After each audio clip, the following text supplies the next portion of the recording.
அங்கே ஒரு புதர் தெரியுது இல்லையா, இந்த புதருக்குள்ளே ஒரு சிங்கம் இருக்குது. அந்த பக்கமாக நான் போகிறப்போ வர்றப்போலாம் அது என்கிட்ட வம்பு வளர்க்குது, தகராறு செய்யுது, என் மேலே பாயுது, என்னை தாக்குது, ஏன்னு தெரியல அப்படின்னுது. இதை கேட்டதும் அந்த குரங்கு சொல்லிச்சு, இனிமேல் கவலைப்படாத, இந்த தடவை நான் உன்னை காப்பாற்றுறேன்னுது. அதுக்கப்புறம் ஒரு நாள் அந்த குரங்கும் கழுதியும் அந்த புதர் பக்கமாக போய்கிட்டு இருந்தாங்க. எதிர்பார்த்தது மாதிரியே நடந்தது.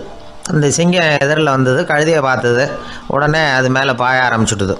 அவ்வளவுதான். உடனே இந்த குரங்கு என்ன பண்ணிச்சு தெரியுமா, கிடுகிடுன்னு ஒரு மரத்து மேலே ஏறி உட்காந்துக்கிட்டது. அங்கே உட்காந்துக்கிட்டு கீழே அந்த கழுதையும் சிங்கமும் போடுற சண்டையை வேடிக்கை பார்க்க ஆரம்பிச்சுட்டுது. கொஞ்ச நேரம் கழித்து அடிபட்ட காயத்தோடு அந்த கழுதை மெதுவாக நடந்து வந்தது. குரங்கு மெல்ல மரத்தை விட்டு கீழே இறங்குச்சு. இப்போ கழுதை கேட்டுது, என்னை காப்பாற்றுறேன்னு சொல்லிவிட்டு காலை வாரி விட்டுட்டியே, நீ பாட்டுக்கு மரத்து மேலே ஏறி உட்காந்துக்கிட்டே, அது நியாயமானது. குரங்கு பரிதாபமாக அதை பார்த்துது. நான் மரத்து மேலேருந்து நீங்கள் 2 பேரும் சண்டை போட்டதை பார்த்துக்கிட்டு தான் இருந்தேன். உன்னோட சத்தம் தான் அதிகமாக இருந்தது, அது நீ சிரிக்கிற மாதிரி எனக்கு கேட்டுது, அதனால் நீ தான் ஜெயிச்சுக்கிட்டு இருக்க போல இருக்கு அப்படின்னு நினச்சிவிட்டேன்னுது. இன்றைக்கி பல பேர் இப்படி தான் இருக்கிறாங்களாம். யார் ஜெயிக்கிறாங்க யார் தோக்குறாங்கங்கிறத முகத்தை பார்த்து கூட கண்டுபிடிக்க முடியறதில்ல, பேசுகிற பேச்சை வச்சு கூட கண்டுபிடிக்க முடியறதில்ல. தோற்கிறவங்க கூட சிரிக்கிற மாதிரி முகத்தை வச்சுக்கிறான். இன்றைய மனிதர்கள்கிட்ட ஏகப்பட்ட முரண்பாடுகள். பொய் முகங்களோட உலவுகிறவர்கள் தான் அதிகம். உண்மை முகம் எங்கே இருக்குது அப்படிங்கிறத புரிஞ்சுக்கிட்டு நண்பர்களை தேர்ந்தெடுக்கணும் அப்படிங்கிறது ஒரு முக்கியமான கருத்து.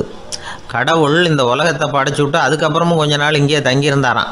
அப்போ தான் அவருக்கு ஒரு உண்மை புரிஞ்சுதான், இந்த உலகத்தில் தங்கி இருக்கிறது எவ்வளவு இடைஞ்சல்னு. தினமும் மனிதர்கள் தேடி வந்து ஏதாவது புகார் சொல்லிக்கிட்டே இருந்தாங்களாம், எனக்கு அது வேணும் இது வேணும்னு கேட்டுக்கிட்டே இருந்தாங்களாம். சில பேர் வந்தாங்க, நாங்கள் வந்து விவசாயம் பண்ணுறோம், தண்ணி இல்லாமல் பயிர் காயுது, எங்களுக்கு மழை வேணும் அப்படின்னாங்க. அவங்க போனதும் அதுக்கப்புறம் சில பேர் வந்தாங்க, நாங்கள் வந்து மண்பானை செய்கிறவங்க, நிறைய பானை செஞ்சு வச்சுருக்குறோம், மழை பெஞ்சால் எல்லாம் கரைஞ்சி வீணாக போயிடும், அதனால் இன்றைக்கி மழை பெய்யக்கூடாதுன்னாங்க. கடவுள் பார்த்தார், அவருக்கு என்ன பண்ணுறதுன்னே தெரியல, ஏகப்பட்ட குழப்பம், தலையை பிச்சுக்கலாம் போல் இருந்தது, கிட்டத்தட்ட பைத்தியம் பிடிக்கிற அளவுக்கு ஆகிட்டுது. எல்லாருடைய ஆசைகளையும் அவரால் நிறைவேற்ற முடியல, ஏன்னா ஒன்றுக்கு ஒன்று முரண்பாடாக இருந்தது. ஒரு நாள் தன்னுடைய அமைச்சரவையை கூட்டி ஆலோசனை கேட்டார், என்ன செய்யலாம்னு சொல்லுங்கன்னார். இது என்ன பிரமாதம், பேசாமல் இமயமலை அடிவாரத்தில் போய் உட்காந்துங்க, யாரும் தொந்தரவு பண்ண மாட்டாங்கன்னாங்க. அங்கேயும் மனிதர்கள் வர ஆரம்பிச்சுருவாங்களேன்னார் கடவுள். சரி அப்படின்னா சந்திரனில் போயிருந்துக்கலாமேன்னாங்க. அங்கேயும் மனுஷன் குடி வர போகிறான் அப்படின்னார் கடவுள். வெகு தூரத்துக்கு அப்பால் உள்ள நட்சத்திர மண்டலத்துக்கு போயிடலான்னாங்க. இதெல்லாம் நிரந்தர தீர்வாகாது, நிரந்தரமாக இந்த மனிதனுடைய தொல்லையிலேருந்து நான் விடுபடணும், அதுக்கு ஏதாவது வழி சொல்லுங்கன்னார் கடவுள். ஒரு வயசான ஆள் வந்தார், கடவுளுக்கு காதோட காதாக ஒரு வழியை சொன்னார். கடவுளுக்கு முகம் மலர்ந்தது, அதுதான் சரி, அப்படியே செஞ்சுடலான்னார். அந்த ஆள் சொன்ன ரகசியம் என்ன தெரியுமா, மனிதனால் அடைய முடியாத ஒரு இடம் இருக்குது, அது வேறு எங்கேயும் இல்லை, அவனுக்கு உள்ளே இருக்குது, அங்கே போய் மறைஞ்சிங்க, அதுக்கப்புறம் மனிதர்களால் உங்களுக்கு தொந்தரவு இருக்காதுன்னார். மனிதன் நினைக்காத இடம் அதுதான். அதாவது உள்ளுக்குள்ளே இருக்கிற உண்மையை புரிஞ்சிக்காமல் வெளியில் எங்கேயோ அது இருக்கிறதாக நினச்சி வரட்டிகிட்டு அலையிறான் மனுஷன். உள்ளே இருக்கிற உண்மை புரிஞ்சால் நாம் தன்னம்பிக்கையோடு தலை நிமிர்ந்து வாழலாம். வேடிக்கையாக ஒரு கதை சொல்லுவாங்க, இதை பாருங்கள், நம்ம பையன் எங்கே பணம் வச்சாலும் எடுத்து விட்றான், என்ன பண்ணுறதுன்னாங்க அம்மா. அப்பா கொஞ்சம் நேரம் யோசனை பண்ணார், அதுக்கப்புறம் சொன்னார், அவன் கண்ணில் படாத இடமா நம்ம வீட்டில் இருக்கிறது ஒரே இடம்தான், அங்கே பணத்தை வை திருட்டு போகாதுன்னார். அது எந்த இடம்னு கேட்டாங்க. அதுதான் அவன் பாட புஸ்தகம், அதில் வச்சிரு, அவன் தொடவே மாட்டான், பாட புத்தகத்தை தொடாமல் பரீட்சையில் வெற்றி பெற முடியாது அப்படிங்கிறத புரிஞ்சுக்கணும். உள்ளே இருக்கிற உண்மையை தொடாமல் வாழ்க்கையில் வெற்றி பெற முடியாது. அதனால் உண்மையை புரிஞ்சுக்கிட்டால் வாழ்க்கையில் வெற்றி நிச்சயம். ஏன்னா இதய நோய் வந்து இன்னைக்கு வராதவர்கள் 2 பேருக்கு வர்றதில்லை. ஹார்ட் அட்டாக் வராத குரூப் யாருன்னா நரிக்குறவர்களுக்கு இது வரைக்கும் வந்ததே கிடையாது இதய நோய். வாழ்க்கையை ரொம்ப லேசாக எடுத்துக்கிறவங்க. அவங்களுக்கு வெற்றியும் சந்தோஷத்தை தரும், தோல்வியும் சந்தோஷத்தை தரும். அது இப்போ எங்கள் ஊரில் எல்லாம் இந்த துப்பாக்கி சுடுறதுக்கு இந்த வேட்டைக்கு துப்பாக்கி வச்சுருப்போம், எங்கள் ஊர் பக்கம் அந்த காட்டில். அது நரிக்குறவர் சுடுவாங்க, கூட்டமாக பறந்து போகிறப்ப சுட்டா ஒரு பறவை விழுந்ததுன்னா சந்தோஷப்படுவார், துள்ளுவார். அதே மாதிரி தப்பிச்சு போனாலும் சொல்லுவார், ஆகா எவ்வளோ அருமையாக போகுதுன்னு. நமக்கு தான் பயமாக இருக்கும், ஐயோ ஒரு குண்டு வேஸ்ட் ஆகிடுது. அதனால் நரிக்குறவர்களுக்கு வர்றதில்லை. அதே மாதிரி இன்னொரு குரூப்புக்கு ஹார்ட் அட்டாக் இது வரைக்கும் வந்ததில்லை. மருத்துவ உண்மை யாருன்னா பைத்தியக்காரனுக்கு வந்ததே கிடையாது. பைத்தியக்காரங்களுக்கு இது வரைக்கும் ஹார்ட் அட்டாக்கே வந்ததில்லை. ஏன்னா அவங்க எதுவாக ஆக நினைக்கிறார்களோ அது ஆயிடுறாங்க. அவங்க வந்து இப்போ நான் வந்து இந்த நாட்டுக்கு பிரதம மந்திரி ஆகணும்னு நினைக்கிறேன்னா நான் எந்த கட்சியில் சேர்றது, எங்கே போகிறது, எப்படி பண்ணுறதுன்னு நான் டென்ஷன் ஆகிடுறேன். அதாவது என் இருதயத்துக்கு அதிகமாக வேலை கொடுக்குறேன். ஒரு துடிப்புக்கும் இன்னொரு துடிப்புக்கும் நடுவில் இருக்கிற ஓய்வு தான் என்னுடைய ஆய்வில் நிர்ணயம் பண்ணுது. நான் பிரதம மந்திரி ஆகணுங்கிற ஆவலில் எனக்கு துடிப்பை அதிகமாக்கி ஆயுளை குறைச்சிக்கிறேன், ஹார்ட் அட்டாக் வந்துடுது. ஆனால் ஒரு பைத்தியக்காரன் பிரதம மந்திரி ஆகணும்னு நினைக்கிறான்னு வைங்க, அவன் ஆனதாவே நினைச்சிடுறான். அவனுக்கு முயற்சி தேவைப்படாது. எதுவாகணும்னு நினைக்கிறானோ அது ஆயிடறான். ஒரு சினிமா நடிகர் ஆகணும்னு பைத்தியம் முடிச்சதுன்னா நான் தான் ரஜினிகாந்த் அப்படிம்பான். அதாவது அது மாதிரி ஆயிடும். அந்த அந்த மன அளவுல அந்த நிறைவு வந்துடுறதுனால அவங்களுக்கு இதய நோய் வர்றதில்லை. இது அவங்கள்ட்ட இருந்து நாம கத்துக்க வேண்டியதான். அதனாலதான் எதையும் லேசா எடுத்துங்கன்னு சொல்லி இப்ப இந்த காலத்துல எல்லாரும் உபதேசம் பண்ண ஆரம்பிச்சுட்டாங்க. அதாவது இப்ப சித்த சுவாதீனத்துடன் கூடிய பைத்திய தன்மையுடன் வாழ கற்றுக்கொள்ளுங்கள் அப்படிங்கிறது இந்த காலத்து மனிதர்களுக்கு சொல்லப்படுகிற உபதேசம். சித்த சுவாதீனத்துடன் கூடிய பைத்திய தன்மையுடன் வாழ கற்றுக்கொள்ளுங்கள் அப்படின்னா அது என்ன பைத்தியத்தன்மை சித்த சுவாதீனம்னா, நாம சித்த சுவாதீனமா இருக்கணும். இன்னொருத்தர் பைத்தியக்காரத்தனமா பேசினா ஒத்துக்கணுமா? இப்போ உங்க வீட்டுல அல்லது உங்க நண்பர்கள்ட்ட யார்ட்டையோ கேட்கறீங்க, 8ஐயும் 3ஐயும் பெருக்குனா என்னன்னு கேட்கறீங்க. 8ம் 3ம் பெருக்குனா 23ன்னு சொல்றாருன்னு வைங்க, உடனே நீங்க சண்டைக்கு போகக்கூடாது. தப்பு, நீ சொல்றது தப்புன்னு சண்டை போகக்கூடாது. பரவாயில்ல, நீ 23ன்னு நினைச்சிருக்க, நான் 24ன்னு நான் எனக்கு சொல்லி கொடுத்துருக்காங்க. சரி, உங்க வாத்தியார் அப்படி சொல்லி கொடுத்துருக்காரு, எங்க வாத்தியார் அப்படி சொல்லி கொடுத்துருக்காரு, ஒண்ணுதானே வித்தியாசம். அதுவும் வாய்ப்பாட்டுல எத்தனையோ எடிஷன்லாம் இருக்கு இல்லையா, அதனால பரவாயில்ல அப்படின்ட்டு போயிடணும். இதுதான் சித்த சுவாதீனத்துடன் கூடிய 24 தான் உண்மைங்கிறது தெரியும் நமக்கு, சரிங்கிறது. 23ஐயும் சரின்னு ஒத்துக்கிறோம் பாருங்க, அததான் சித்த சுவாதீனத்துடன் கூடிய. அப்படி இருக்கிறவங்களுக்கு இதய நோய் வராதான். அது துல்லியம்ங்கிறது அதுல வேணும். அதாவது இப்போ ஒரு மாணவன் படிச்சுட்டு இன்டர்வியூக்கு போனான், ஒரு பேங்க் உத்தியோகம். அங்க கேள்வி கேட்டாங்க, 8ஐயும் 3ஐயும் பெருக்குனா என்னப்பான்னு. அவன் சொன்னா 8ஐயும் 3ஐயும் பெருக்குனா 23ன்னு சொல்லிட்டான், வாய் தவறி சொல்லிட்டான். சரி, போயிட்டு வான்ட்டாங்க இன்டர்வியூல. வெளியில வரும்பொழுது யோசிச்சான், இது என்ன ஒரு சின்ன கணக்கு தானே கேட்டாங்க, இது தப்பா சொல்லிட்டோமே, 8 3 23ன்னு சொல்லிட்டோமே, இது கூட தெரியலன்னா நமக்கு எப்படி பேங்க்ல வேலை கிடைக்கும்? நிச்சயமா நமக்கு இந்த வேலை இல்லை, ஏதோ உளறி விட்டோம் அப்படின்னு சொல்லி போயிட்டான் வீட்டுக்கு. வீட்டுக்கு போனா ஒரு வாரத்துல அப்பாயின்மெண்ட் ஆர்டர் வந்துட்டுது அவனுக்கு, நீ வேலையில சேர்ந்துக்கிடான்னு. உடனே அப்ப அவன் நினைச்சானா, சரி நாம பதில் சொன்னதை அவரும் சரியா காதுல வாங்கல போல இருக்கு, கேள்வி கேட்டவரும், அதனால இதை சொல்லிடக்கூடாது, பேசாம போய் வேலையில சேர்ந்துருவோம் அப்படின்னு போய் நேரா போய் வேலையில சேர்ந்துட்டான். சேர்ந்து வேலை பர்மனன்ட் ஆனதுக்கு அப்புறம் அந்த மேனேஜர்கிட்ட போய் உக்காந்தான்.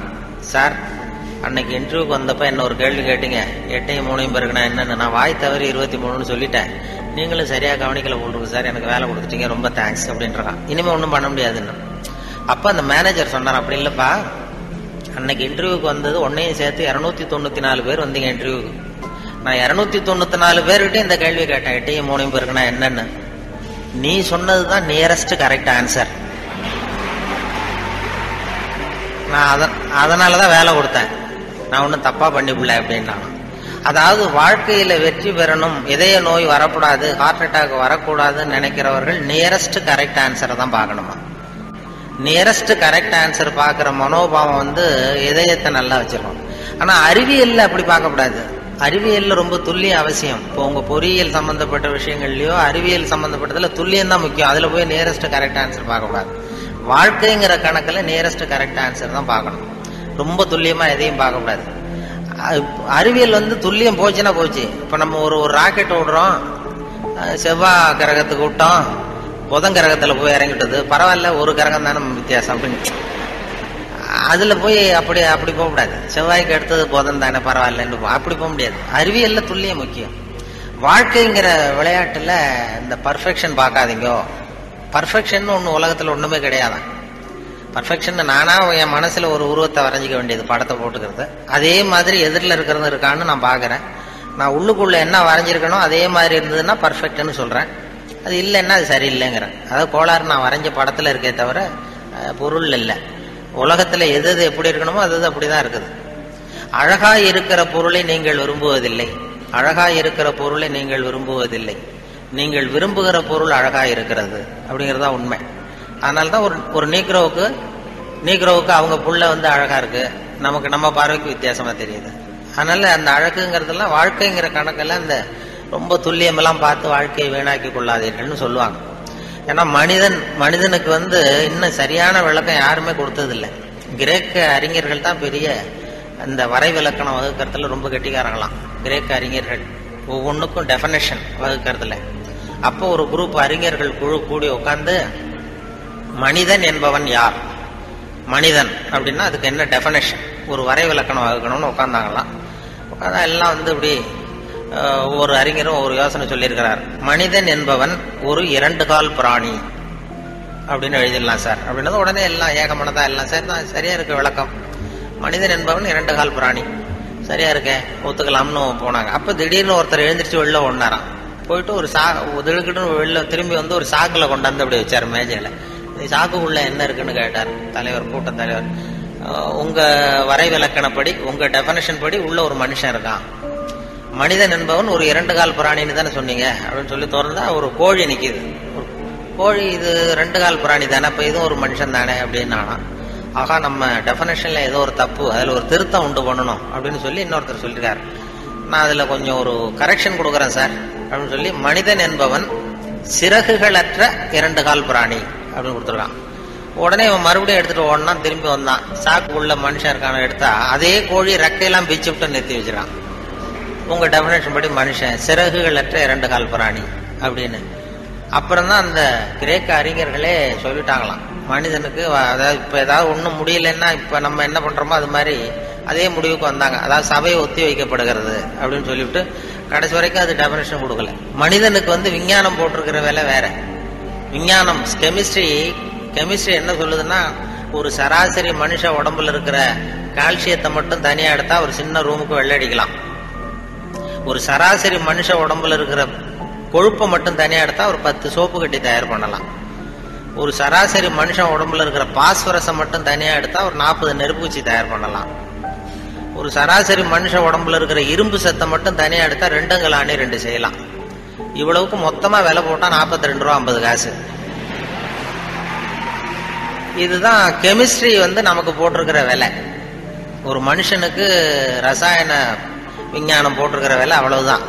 அவன் எப்போ அவன் வந்து அவனுடைய வேல்யூ கூடும்னா அவன் எப்படி நடந்துக்கிறாங்கிறத பொறுத்து தான். அதுவும் மனுஷன் வந்து உயிரோடு இருக்கிற வரைக்கும் தான் 42 50 காசு. மிருகங்கள் அவனை விட பெருசா இருக்கு. செத்ததுக்கு அப்புறம் வேல்யூ கூடுது. கடையில பாருங்க, உயிர் கோழி 50 ரூபா, உரித்த கோழி 60 ரூபான்னு போட்டுருவான். செத்ததுக்கு அப்புறம் 10 ரூபா கோடி போடும். மனுஷன் உயிர் மனிதன் 42 ரூபா 50 காசு, செத்த மனிதன் 52 ரூபா 60 காசு அப்படின்னா நீயே வச்சுக்கடா போடான்ட்டு போடுவான். அது அப்படி வந்து எப்படி வாழணுங்கிற அந்த வாழ்க்கை நெறிகள்லாம் பெரியவர்கள் நிறைய பேர் அதை பத்தி இது பண்ணி சொல்றாங்க. அதனாலதான் அவங்க கிட்ட இருந்து கத்துக்கிட்டு நம்ம நல்ல பழக்க வழக்கங்கள், நம்ம கிட்ட இருக்கிற அந்த திருக்குறளை பத்தி இப்பதான் அதை பத்தி நிறைய பேர் பேச ஆரம்பிச்சிருக்கிறாங்க. திருக்குறள்ங்கிறது அதனுடைய அருமை பெருமையெல்லாம் எப்படி வந்தது போச்சுன்னு சொல்லி. திருக்குறள்லாம் சின்ன வயசுல நம்ம பாடத்திட்டத்துல மனப்பாடம் பண்ணதுதான். இப்ப அதை பத்தி ஆங்கில மொழிபெயர்ப்புலாம் நிறைய வந்துகிட்டு பெருசா பண்ண, அவங்க சுபாவத்துக்கு தகுந்த மாதிரி ஒரு துறையை தேர்ந்தெடுக்கணும். நம்ம ஊர்ல பேச்சாளர்களுக்கும் 3 கோலங்கள் உண்டு. அது நின்ற கோலத்துல பேசுகிறவர்கள் அரசியல்வாதிகள், அவங்களுக்கு நின்னாதான் பேச்சு வரும். அமர்ந்த கோலத்துல பேசுறவங்க ஆன்மீகவாதிகள். இப்ப நடமாடும் பல்கலைக்கழகம் நாவலர் நெடுஞ்செழியன் இருந்தார் இல்லையா, இங்க படிச்சவர். அவர் வந்து ரேடியோவுக்கு பேச வந்தார். அமைச்சரா இருக்கும் பொழுது திருக்குறளுக்கு உரை எழுதினார். அப்ப நான் கூப்பிட்டு ரேடியோவில் அவரை பேட்டி எடுத்து பதிவு பண்ண வேண்டிய பொறுப்பு எனக்கு. அவரை கூப்பிட்டுட்டு வந்து அறையில உட்கார வச்சு பேசிட்டு இருக்கோம். அது மாதிரி பதிவு பண்றதுக்கு போறேன். அப்படி போய் உட்கார வச்சா வானொலி நிலையத்துல இப்படிதான் ஏற்பாடு பண்ணி வச்சிருப்போம். உட்காந்து பேசினா, தம்பி இங்க வா, நான் வந்து எனக்கு உட்காந்தா பேச்சு வராது, நின்றுட்டே பேசிடுறேன், இந்த மைக்கை கொஞ்சம் தூக்கி வசதி வையினார். அப்புறம் அவர் உயரத்துக்கு மைக்கை தூக்கி வச்சு அப்புறம் பதிவு பண்ணேன். இது அவங்களுக்கு பழக்கத்துல மேடையில நடமாடும் பல்கலைக்கழகம் எதை வேணாலும் பேசுவார். உட்காந்தா கொஞ்சம் தயக்கம் வந்து, அது அரசியல் அப்படி. அது ஆன்மீகவாதிகள். இப்ப கிருபானந்த வாரியாரெல்லாம் கூப்பிடுறோம் வானொலி நிலையத்துக்கு, அவரை உட்கார வச்சுதான் பதிவு பண்ணுவோம். அவரை வந்து நின்றுகிட்டே பேசுங்க சார்னு சொல்ல முடியாது. அதனால நின்ற கோலம் பேசுறவங்க அரசியல்வாதிகள், அமர்ந்த கோலத்துல பேசுகிற பேச்சாளர்கள் ஆன்மீகவாதிகள். இதே மாதிரி கிடந்த கோலத்துல பேசுறவங்களும் உண்டு நம்ம ஊர்ல. இந்த சாராய கடை வாசல்ல பாத்தீங்கன்னா அவங்க எல்லாம் கிடந்த கோல பேச்சாளர்கள். ஒரு பெரிய பொறியியல் இன்ஜினியர், அவர் வந்து ராணுவத்துல ஒரு பாலம் வந்து கட்டுறதுக்கு பெரிய இது பண்ணாங்க, பிளான் பண்ணாங்க. அதுக்கு ஒரு வரைபடம் தயார் பண்ணணும், ஸ்கெட்சு. ராணுவத்துக்கு பாலம் கட்டுறதுக்கு ஒரு பெரிய ப்ளூ பிரிண்ட் என்ன சொல்லுவீங்கல்ல, அது மாதிரி அந்த வரைபடம் தயார் பண்ற வேலையை ஒப்படைச்சிருக்கிறாங்க அந்த இன்ஜினியர்கிட்ட. அந்த பொறியாளர் வந்து உள்ளுக்குள்ள ஒரு கவிஞர், அதாவது அவர் ஒரு கவித்தன்மை உள்ளுக்குள்ள இருக்கு, மறைஞ்சிருக்குது. அதனால அவர் என்ன பண்ணாரு, அந்த பொறியியல் வரைபடம் போட்டார். பாலத்தை போட்டுட்டு ஒரு ஆறு ஓடுது, குறுக்க பாலம், அதனுடைய நீளம் அகலம் எல்லாம் கரெக்டா போட்டாரு. போட்டு அந்த ஆறு ஓடிட்டு இருக்கு. அது ஓடி முடிகிற இடத்துல ஆத்து ஓரமா ஒருத்தன், ஒரு சின்ன பையன் தூண்டில் போட்டு நிக்கிறான். அதை அவர் போட்டிருக்காரு ஒரு அழகுக்காக. சின்ன மூலையில ஒரு தூண்டில் போட்டுட்டு ஒரு பையன் நிற்கிறான். இது இந்த பொறியியல் வரைபடத்தை கொண்டு போய் அதிகாரிகிட்ட கொடுத்துருக்கான். அவருக்கு கோபம் வந்துடுது. இது ஒரு பொறியியல் வரைபடம், இது இந்த வரைபடத்துல போய் அந்த ஒரு ஓவிய எண்ணத்துக்கு அப்படின்னு சொல்லி ஒரு சத்தம் போட்டிருக்காரு மேல உள்ளவர். அதனால என்ன பண்ணிருக்காரு, முதல் தடவையா கொடுக்கும்பொழுது அந்த பாலத்து மேல நின்றுட்டு தூண்டில் போடுறது மாதிரி படம். இந்த பாலத்துல எதுக்கு அவன் நிக்கிறான்னு சொல்லி சண்டை போட்டிருக்காரு. உடனே அவர் சரி சார் நான் இதை மாத்திடுறேன்னு சொல்லி இவர் மாத்தி 2வது தடவை படம் போடும்போது பாலத்துல நிக்கப்படாது, பாலத்துல இடைஞ்சல் இருக்கக்கூடாது, அவ்வளவுதானே. பாலத்தை சரியா போட்டு மூலையில கொண்டு போய் தூண்டில் போட்டு நிக்கிறான். மறுபடியும் கூப்பிட்டு அவன் படமே இருக்கக்கூடாது, இந்த வரைபடம் மட்டும்தான் இருக்கணும் போடுனார். உடனே இவன் பாலம் போட்டான். 6 பாலம் சரியா போட்டுட்டு இந்த மூலையில பார்த்தா அவன் நிக்கிற இடத்துல அவன் இல்லை. அந்த இடத்துல சின்ன ஒரு கல்லறை, இந்த சிறுவன் இங்கே புதைக்கப்பட்டிருக்கிறான் அப்படின்னு எழுதிட்டான். அதாவது அந்த உள்ளுக்குள்ள இருக்கிற அந்த கவிஞனை ஒன்றும் பண்ண முடியாது. சில பொறியியல் படிக்கிற மாணவர்கள் நீங்க நிறைய பேர் கவிதை எழுதலாம், அது எப்படியாவது வெளியில வந்துகிட்டு தான் இருக்கும். அது பியூரா அந்த வரைபடத்துல கூட அவனை மறைக்க முடியல பாருங்க, அப்படி இருக்கும். அது மாதிரி சொல்றது உண்டு அவங்கவுங்க அந்த இதுல.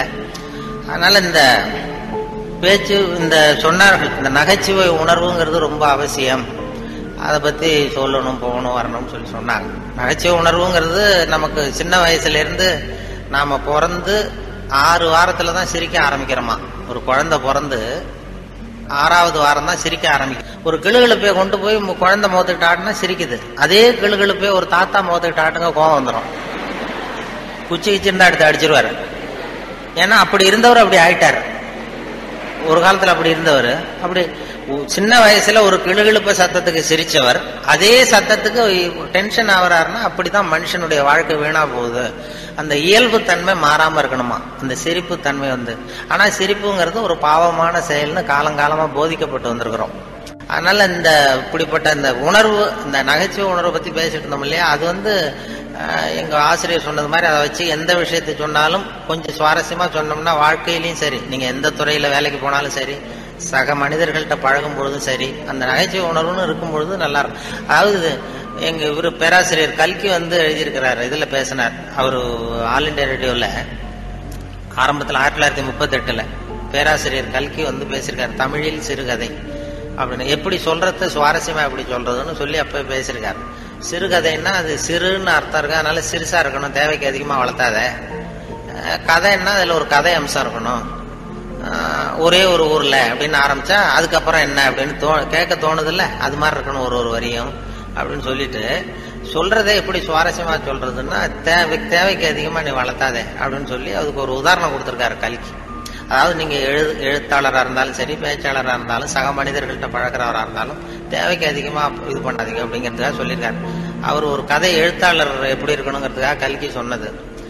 ஒரு நாள் காஞ்சிபுரம் உபய வேதாந்த தேசிக சுவாமிகள் தன் வீட்டு வேலைக்கார குப்பனை கூப்பிட்டு, அடை குப்பா, நீ உடனே ஸ்ரீபெரும்புதூர் ஓடி போய் திருவேங்கடாச்சாரியை சந்தித்து, திருக்குடந்தையிலே இருந்து இங்கே வந்திருக்கிற திருநாராயண ஐயங்கார் சுவாமிகள் திருக்கோவில் ஆராதனைக்கு திருத்துழாய் எடுத்து திரும்புகையில் திருக்குளத்தில் திருப்பாசி வழுக்கவே திருவடி தவறி விழுந்தார் என்று சொல்லிவிட்டு வா அப்படின்னு எழுதினாராம். சொல்லிவிட்டு என்னப்பா சொல்லிருவியா அப்படின்னு கேட்டிருக்காரு. நான் சொல்லிடுறேன் சாமின்னு இருக்கான் குப்பை. எப்ப இன்னொருத்தரை என்கிட்ட சொல்லி காட்டு, என்ன சொல்லுவேன் அப்படின்னு கேட்டாராம். அது என்ன சாமி, கும்மோன் தாசாமி குட்டையில விழுந்தான்னு சொல்லணும், அவ்வளவுதானே. நான் சொல்லிட்டு போறேன் அப்படின்ட்டான். அப்ப கல்கி சொல்றாரு, சிறுகதையின் இலக்கணம் குப்பனுக்கு புரிந்திருக்கிறது, உபய வேதாந்த தேசிக சுவாமிகளுக்கு புரியவில்லை அப்படின்னு அவர் பேசியிருக்காரு. அந்த வானொலி இதுல ஒலிப்பதிவுல கேட்டு அது அப்படியே வச்சிருக்காங்க. அப்ப பேசுனதெல்லாம் அப்பப்போ இது பண்ணி வச்சிருக்கிறது. அதே மாதிரி கொத்தமங்கலம் சுப்புன்னு ஒருத்தர் பெரிய பிரபலமான வில்லுப்பாட்டு கலைஞர். அப்புறம் அவர் காந்தி மகான் கதைன்னு ஒரு வில்லுப்பாட்டு எழுதினார். அப்போ காந்தி மகான் கதை வில்லுப்பாட்டு அவருக்கு அந்த வில்லுப்பாட்டை கேட்கறதுக்கு ஏகப்பட்ட கூட்டம், எல்லாரும் பெரிய ரசிகர்கள். ஆனா அதையே புஸ்தகமா போட்டு வித்தாரு, விக்கல. காந்தி மகான் கதை புஸ்தகமா போட்டு புத்தகமா விற்கும்பொழுது யாரும் வாங்கறதுக்கு ஆள் இல்லை, அவரே வீட்டுல அடிக்க வச்சிருந்தாரு. அது அப்ப அந்த வில்லுப்பாட்டு இருக்கு, காந்தி மகான் கதை வில்லுப்பாட்டை நான் ரேடியோவில் போடுறதுக்காக எடுத்து பதிவு பண்ணிட்டு இருந்தேன். அப்போ ஒரு கட்டம் வந்தது, காந்தியை சுடுற இடத்துல அவர் கதறி அழுறார். கதறி அப்படியே நிஜமாவே அழுறார் காந்தி சுடப்படுற இடத்துல. அந்த வில்லுப்பாட்டு அது பதிவாயிருக்குது, அதை போட்டு கேட்டாங்க. அப்போ எனக்கு ஒரு சந்தேகம், இது எப்படி, அதாவது ஒரு தடவை சொல்றப்ப அழுக வரலாம் அவருக்கு, இந்த வில்லு பாட்டை திருப்பி திருப்பி பாடிக்கிட்டே இருப்பாரு. ஒரு 500 தடவை 600 தடவை சொல்லும்பொழுது 600வது தடவையும் காந்தியை பண்ணிட்டு இருக்கிறாங்க. அதனால நல்ல பழக்க வழக்கங்களை வந்து ஏற்படுத்திக்கணுங்கிறது தான் ரொம்ப முக்கியமான விஷயம்.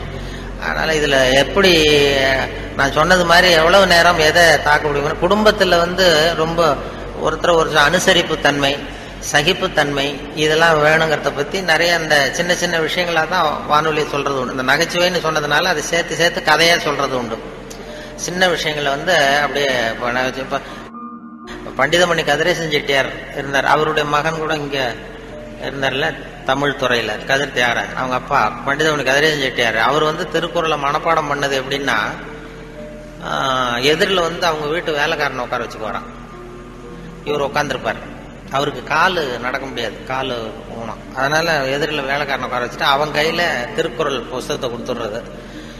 இவர் உட்காந்துக்கிட்டு, இந்த இடத்துல நான் முதலாளி கிடையாது, நீ வேலைக்காரன் கிடையாது, நான் வந்து திருக்குறளை வரிசையா சொல்லிட்டு வருவேன், அது சரியா இருக்கான்னு பார்த்துக்கிட்டே வா, ஏதாவது ஒரு சின்ன தப்பு சொல்லிட்டா கூட நீ என்ன முதலாளின்னு பார்க்காத, எழுந்திரிச்சு வந்து என் தலையில ஓங்கி ஒரு கொட்டு வை அப்படின்னு. சரி முதலாளின்னு வாங்கி வச்சுக்கிட்டான். வாங்கி வச்சுட்டு சொல்லுங்க முதலாளின்னு உட்காந்தான். அகர முதல எழுத்தெல்லாம் ஆதி பகவன் முதற்றே உலகு அப்படின்னாரு. உடனே கிடுக்குன்னு கொஞ்சம் இருங்க முதலாளி அப்படின்னு சொல்லி எழுந்திரிச்சு வந்து ஓங்கி நங்குன்னு கொட்டி விட்டான் தலையில. ஏன்டா கொட்டினா, நான் சரியா தானடா சொன்னேன் அப்படின்னா, இல்லை நீங்க சொன்னது தப்பு முதலாளி, அகர முதல எழுத்தெல்லாம்னு நீங்க சொன்னீங்க, இந்த புஸ்தகத்துல அகர முதல வெழுத்தெல்லாம்னு போட்டிருக்கு, அதனால தப்பு. டக்குன்னு திருக்குறளை புரிஞ்சிட்டாராம். இதே ரீதியில போனா நான் 1330 கொட்டு வாங்கணும் உங்ககிட்ட, என் தலை தாங்காது, நான் பாத்துக்கிறேன் போடான்ட்டாராம். அப்படிலாம் திருக்குறளை வந்து படிச்சு பெரிய இது பண்ணிருக்கிறாங்க. அவருக்கு கால் ஊனம், பண்டிதன் கதிரேசன் செட்டியாருக்கு. அவருக்கு வந்து பாதுகாப்புக்குன்னு ஒருத்தனை வச்சிருந்தாராம், அவனுக்கும் காலு கிடையாது. அப்ப கேட்டிருக்காங்க, ஏங்க ஐயா நீங்க தான், உங்களுக்கு தான் கால் நடக்க முடியாது, நடமாட முடியல, கால் ஊனம், உங்களுக்கு பாதுகாப்புக்குன்னு ஒருத்தனை வச்சிருக்கீங்க, அவனுக்கும் கால் விளக்காம இருக்கு, கால் சரியில்லையே அப்படின்னு இருக்காங்க. அப்ப அதை நான் வந்து அர்த்தத்தோட தான் வச்சிருக்கேன்னாராம். என்ன அப்படின்னு கேட்டதுக்கு சொல்லியிருக்காரு, எனக்கு ஒரு ஆபத்துன்னு வரும்பொழுது இவன் விட்டுட்டு ஓடி போகாம இருக்கணும்ல, அதுக்காக தான் வச்சிருக்கேன் அப்படின்னு சொன்னாராம். அப்படிலாம் அந்த தலைமுறையில திருக்குறளை பத்தி சொல்லுவாங்க. திருக்குறளை வந்து இப்போ பெரிய அதை பத்தி சான் ஸ்னைடர்னு ஒருத்தர், அமெரிக்க பேராசிரியர், திருக்குறளை பத்தி 600 பக்கத்துக்கு இது 600 பக்கம் கற்கும் வழிகள்னு ஒரு புத்தகம் எழுதினாராம். Highway to learning, highway to learning அப்படிங்கிற புத்தகம் 600 பக்கம், 500 ரூபா விலை. அதாவது கற்கும் வழிகள்னு அமெரிக்காவில் இப்ப பிரபலமா அந்த புத்தகம் வித்துட்டு இருக்கு. அதை படிச்சுட்டு நம்ம தமிழ் பேராசிரியர் ஒருத்தர் சொன்னாருங்க, இதுக்கு ஏன் 600 பக்கம் வேஸ்ட், நம்ம திருவள்ளுவர் ஒவ்வொரு வார்த்தையிலேயே பயிர் சொல்லியிருக்காரு அப்படின்னாரு. கற்கும் வழிகள்ல அவர் என்ன பண்ணிருக்காருன்னா, சாப்டர் படிச்சிருக்காரு. Why we should read, how we should read, what we should read, when we should read அப்படின்னு 4 பிரிவா பிரிச்சுக்கிட்டு எதை படிக்கணும், எப்படி படிக்கணும், ஏன் படிக்கணும், எப்போ படிக்கணும் அப்படிங்கிற மாதிரி பண்ணியிருக்கிறார். அதாவது ஹவு வி ஷுட் ரீட் அப்படின்னு ஒரு கேள்வியை கேட்டுக்கிட்டு 250 பக்கம் அவர் எழுதியிருக்காரு. இந்த கேள்விக்கு திருவள்ளுவர் எதை படிக்கணும், அதாவது எப்படி படிக்க வேண்டும், ஹவு வி ஷுட் ரீட்னா கசடர கற்க அப்படின்னு ஒரே வார்த்தையில் ஒரு பதில் கொடுத்து, இதுக்கு 250 பக்கம் வேஸ்ட் பண்ண வேண்டியது இல்லைன்னாரு. வாட் வி ஷுட் ரீட், என்ன படிக்கணும் அப்படின்னா கற்பவை கற்க, இதுக்கு 300 பக்கம் எழுதியிருக்காரு அவரு. வென் வி ஷுட் ரீட், அதாவது அப்புறம் வாட் வி ஷுட் ரீட், ஏன் படிக்க வேண்டும், ஒய் வி ஷுட் ரீட், அதுக்கு 300 பக்கம் எழுதியிருக்காரு. இவர் அதற்கு தக நிற்க அப்படிங்கிறது தேர்ந்து போச்சு. வென் வி ஷுட் ரீட், எப்பொழுது படிக்க வேண்டும் அப்படின்னா சாந்துணையும் அப்படிங்கிற வார்த்தையில இருந்து, இப்படி 4 வார்த்தையில திருவள்ளுவர் சொன்னதை ஒரு 600 பக்கம் எழுதியிருக்கிறாருன்னு சொல்லி சொன்னார். அதை படிச்சு பார்த்துட்டு அப்படி அதை பத்தி பெருமையா ஜியு போப் ஆராய்ச்சி பண்ணார். அதாவது இவரு அரிஸ்டாட்டல்லையும் திருவள்ளுவரையும் ஒப்பிடுறார் ஜியு போப். அப்ப என்னன்னா, அரிஸ்டாட்டில் காலத்துல ஒரு தப்பு பண்ணிட்டா அதே தப்பை திருப்பி பண்ணலாம். இப்போ ஒருத்தர் வந்து வலது கையை ஒருத்தர் வெட்டிட்டான்னா திருப்பி அவனுடைய வலது கையை வெட்டலாம். இப்போ ஒருத்தன் ஒரு கண்ணை குத்தி விட்டான்னா அதே கண்ணை இவனும் குத்தலாம். அதுதான் இப்போ உள்ள தர்மம்.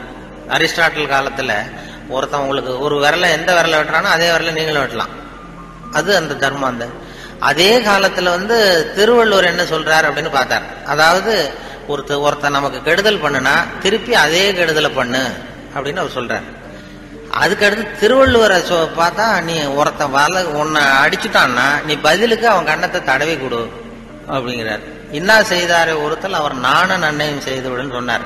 அப்படின்னு சொல்லிட்டு இது ஜியு போப் ஒப்பிடுறார் அரிஸ்டாட்டிலையும் திருவள்ளுவரையும். அவர் எழுதுறாரு, when compared because of this unique feature of forgiveness. மன்னிப்புல இது ஒரு தனித்தன்மை இருக்கு திருவள்ளுவர் சொல்றதுல. அதனால ஜியு போப் எழுதுறாரு, when compared because of this unique feature of forgiveness, Thiruvalluvar is at least 1 inch taller than Aristotle அப்படின்னு எழுதுறாரு. அரிஸ்டாட்டிலை விட 1 inch உயரமானவர் திருவள்ளுவர் அப்படின்னு சொல்லி. அதனாலதான் அவ்வளவு உயரமா கன்னியாகுமரியில கொண்டு போய் சிலை வச்சிருக்கிறோம். அது அப்படி ஜியு போப்பு கம்பேர் பண்ணி எழுதுறாரு. அப்படி நாம பெருமைப்படுறதுக்கு எத்தனையோ விஷயங்கள் நம்ம இதுல இருக்கு. கம்பராமாயணத்துல அப்படிதான் திடீர்னு இந்த அவங்க மாதிரி உள்ளவங்க கம்பராமாயண கூட்டத்தை கூப்பிடுவாங்க. கம்பராமாயணம் சார் நான் படிச்சது இல்லைன்னு சொன்னா கேட்கறது இல்லை, நீ படிச்சுட்டு வா, படிச்சுட்டு பேசுமாங்க. நான் அப்ப பார்த்தேன், ஒரு பகுதியை மட்டும் படிச்சுட்டு போனேன் கம்பராமாயணம். திடீர்னு கம்பர் விழாவில் கூப்பிட்டாங்க. நான் கம்பர் பள்ளிக்கூடத்துல மனப்பாட பகுதியில் படிச்சதுதான். கம்பர் விழாவில் என்ன பண்றது அவங்க சொல்றாங்களேன்னு படிச்சு பார்த்தேன். ஒரு பகுதியை எடுத்துக்கிட்டேன். அதுல கண்ணதாசன் சொல்லியிருக்கிறார், வான்மீகி செய்த வடமொழி நூல் ஒன்றினைத்தான் தேன்பூசி தருகின்றேன் செந்தமிழில் என்று சொன்னான். சீதைக்கு தமிழ்நாட்டு சேலையினை கட்டி வைத்தான், ஸ்ரீராமன் ஒழுக்கத்தில் தென்னாட்டு பண்பு வைத்தான் அப்படின்னு கண்ணதாசனுடைய பாட்டு. அதுல இந்த சீதைக்கு தமிழ்நாட்டு சேலையினை கட்டி வைத்தான் போடுவாங்க. அதுக்கு என்ன அர்த்தம்னு கொஞ்சம் ஆராய்ச்சி பண்ணி பார்த்தோம். அதுல கம்பராமாயணத்துல எழுதியிருக்காரு, அதாவது நம்ம தமிழ்நாட்டு பெண்களுடைய பழக்கம் என்னன்னா, ஒரு துக்க காரியம் வந்தா இன்னொரு பொண்ணை தான் கட்டி பிடிச்சிட்டு அழறது பழக்கம். ஒரு துக்கம் இன்னொரு பொண்ணை கட்டி பிடிச்சிட்டு அழறது பழக்கம். சீதை காட்டுல இருக்கும் பொழுது தசரதன் செத்து போட்டான்னு செய்தி வருது.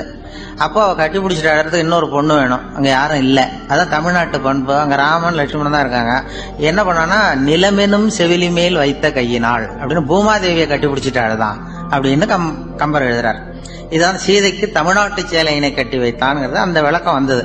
இப்ப எங்க ஹியூமர் கிளப் வந்ததுன்னா, அதை சொன்னதுக்கு அப்புறம் நான் சொன்னேன், அதாவது இது மாதிரி ஒரு பெண்ணு இன்னொரு பெண்ணை கட்டி பிடிச்சிட்டு அழறதுதான் மரபுன்னு இருக்கிறதுனால அப்படி இருக்கு. ஒரு பெண் ஆணை கட்டி பிடிச்சிட்டு அழலாம்னு இருந்தா இழவு வீட்ல எல்லாம் கூட்டம் சொல்லி மாளாது. ஊர்ல இருக்கிறவெல்லாம் அங்க போய் நிப்பான்.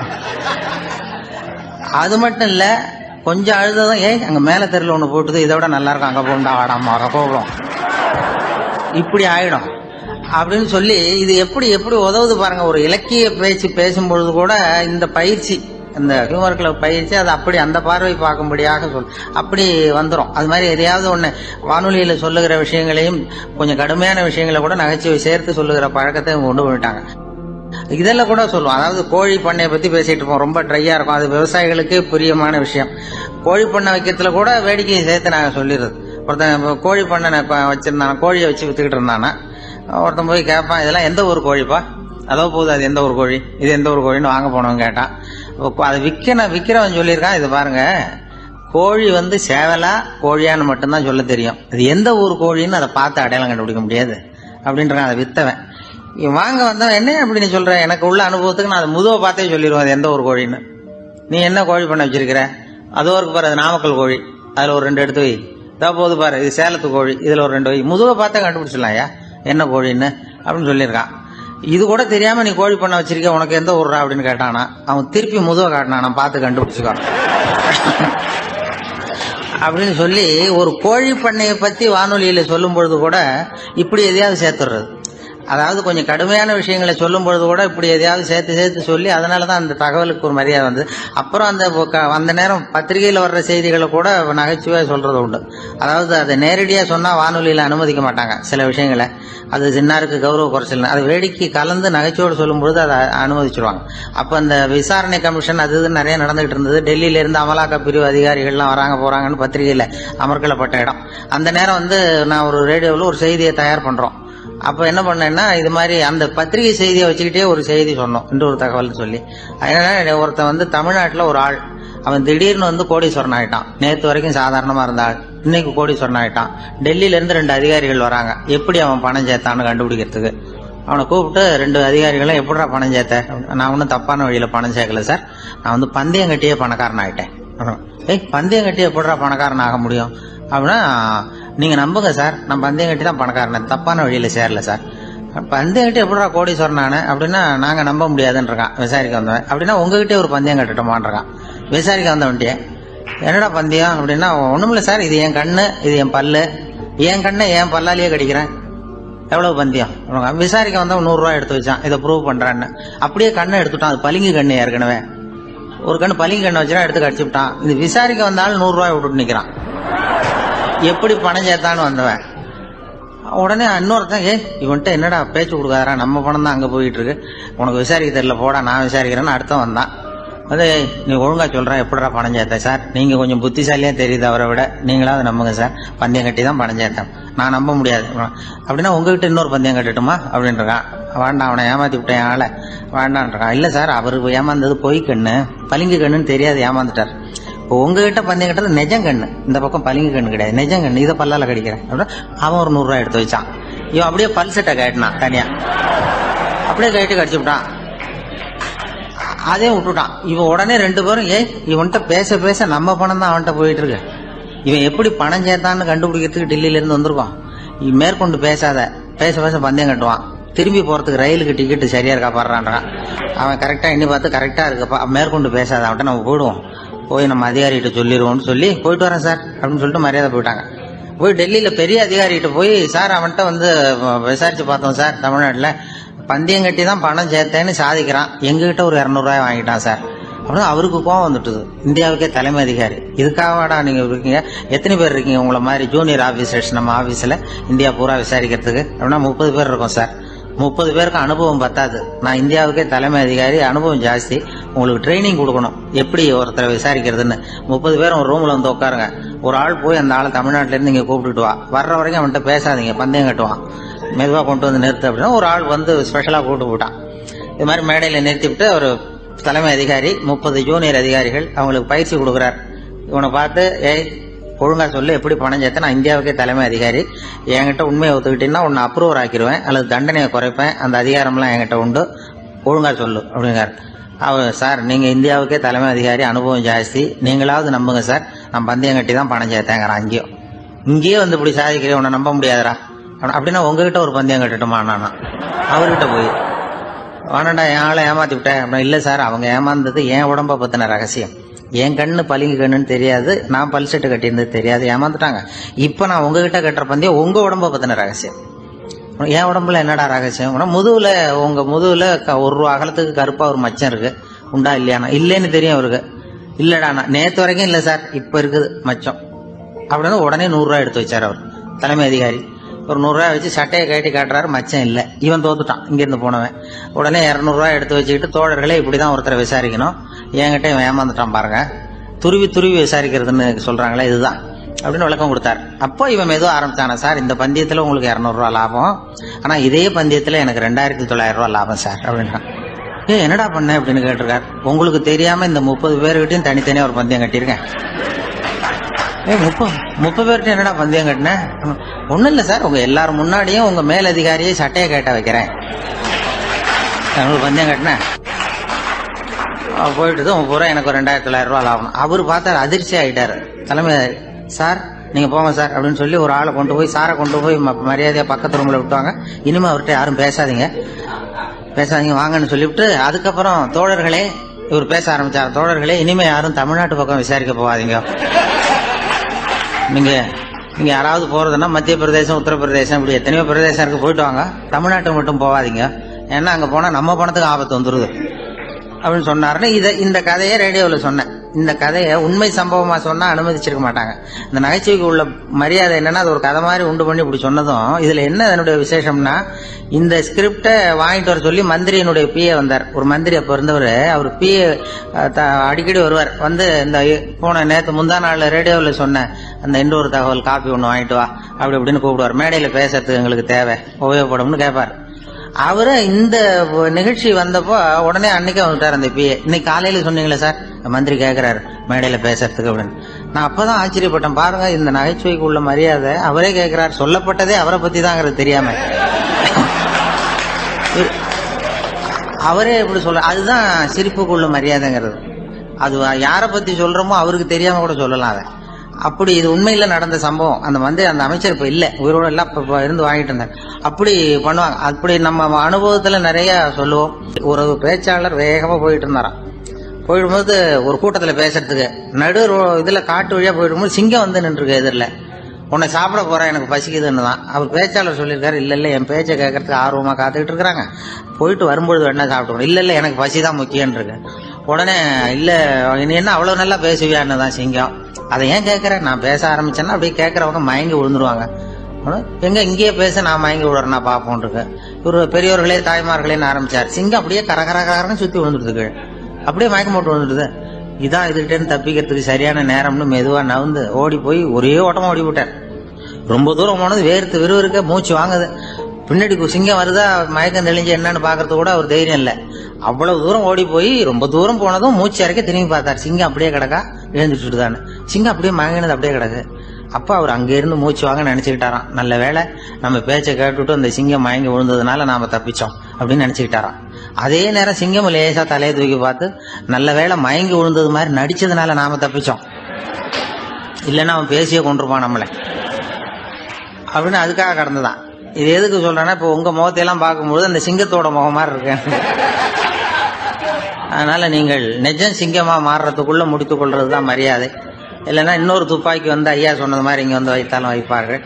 அதனால உங்கள் வாழ்க்கைங்கிறது சில பேர் வாழ்வதற்காகன்னு சொல்லுவாங்க. அதாவது ஒருத்தர் கேளுங்க, எப்படி இருந்துகிட்டு இருக்கீங்க அப்படின்னா, ஏதோ காலம் தள்ளிட்டு இருக்கேன் அப்படின்னா மூச்சு விட்டுட்டு இருக்கான்னு அர்த்தம். மூச்சு விடுறது தான் வாழ்க்கைன்னு நினைச்சிட்டு இருக்கான். சில பேர் பார்த்தா எப்படி இருக்கீங்க, ஏதோ வாழ்ந்துகிட்டு இருக்கேன் நல்லா இருக்கேன்பா, அவன் வாழ்ந்துகிட்டு இருக்கான்னு அர்த்தம். சில பேர் என்ன சந்தோஷமா இருக்கேன்பா, அவன் வந்து வாழ்க்கையை கொண்டாடுறது. வாழ்க்கை வாழ்வதற்கே இல்லை. அதாவது முன்னாடி இருக்கிறது எக்ஸிஸ்டிங், மூச்சு விடுறேங்கிறது எக்ஸிஸ்டிங், இது வாழ்ந்துகிட்டு இருக்கேங்கிறது லிவிங், கொண்டாடுறதுங்கிறது செலிப்ரேட்டிங். வாழ்க்கைங்கிறது வாழ்வதற்காக கூட இல்லை, வாழ்க்கை கொண்டாடுவதற்காக. அப்படி இந்த நகைச்சுவை வந்து நம்ம கொண்டாட்டத்துக்கு அது ஒரு துணையா இருக்கும் அப்படிங்கறதா முக்கியம். அதனால வாழ்வை கொண்டாடுவோம். இந்த உலகத்துல மனுஷன் எவ்வளவோ தவறுகள் செய்யறான். அதுக்கெல்லாம் என்ன காரணம்? அதை பத்தின ஆராய்ச்சி தான் இன்னைக்கு. இதுக்கு ஆராய்ச்சி என்னத்துக்கு, அது தெரிஞ்ச விஷயம் தானே அப்படின்னு நீங்க நினைக்கலாம். ஆனா அப்படி அலட்சியமா இந்த விஷயத்தை விட்டுறக்கூடாது. பொதுவா எல்லோரும் நினைக்கலாம் எது சரி எது தவறு அப்படின்னு தெரியாததுனாலதான் மனுஷன் தப்பு பண்றான் அப்படின்னு. ஆனா அப்படி சொல்லிட முடியாது. மனுஷன் வந்து தெரிஞ்சேதான் தவறுகள் பண்றான். இப்போ உதாரணத்துக்கு ஒரு சாலையில இடது பக்கம் போக வேண்டிய ஒருத்தர் நடுக்கோட்டை தாண்டி வலது பக்கமா வண்டியை ஓடிட்டு போறாருன்னு வச்சுங்க.